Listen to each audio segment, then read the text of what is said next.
Would you guys like to hear my very short, very not in-depth, very potentially useless review of the Stark Varg Enduro model?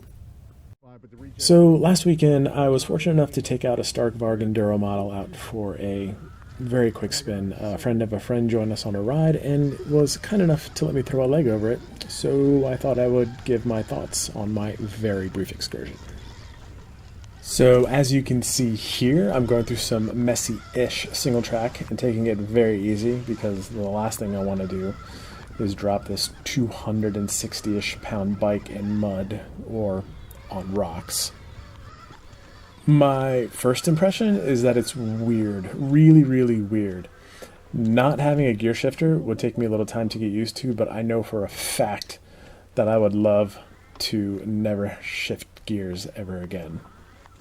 My second thought was the weight.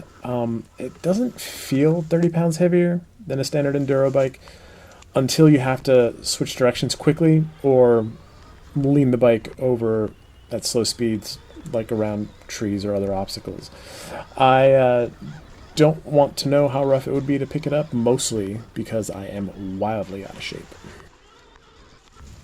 So here I switched from ride mode 1, which I used through the single track, to ride mode 4 on this haul road, which brings me to my third observation, the power delivery. Not only is it insanely quick, but the power delivery is so smooth. Whatever magic they've worked out with the algorithm works really well because it never felt snappy or abrupt. It was just a linear buildup of power. Granted, it was very quick, but it's a very smooth, linear buildup of power. Wow! Dude, I was happy in one! And here you'll see it just making this small little hill climb look easy. I believe my exact words were, it was barely breathing, because it was just so impressive how easy it made it look.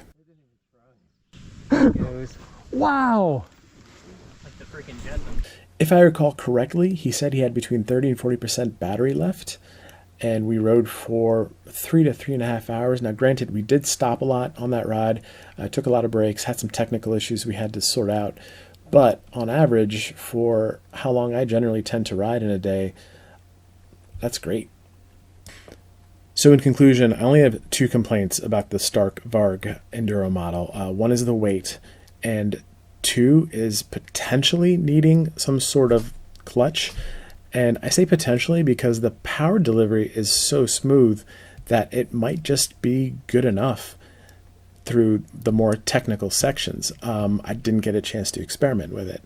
But if they could get the weight down to roughly 230 pounds, which is what the modern 2-stroke 300cc bikes are at, and if I could, maybe get a real job, I would definitely have it parked next to my KTM XCW 300. Also, please remember, I'm old, I'm slow, so take everything I say with a grain of salt.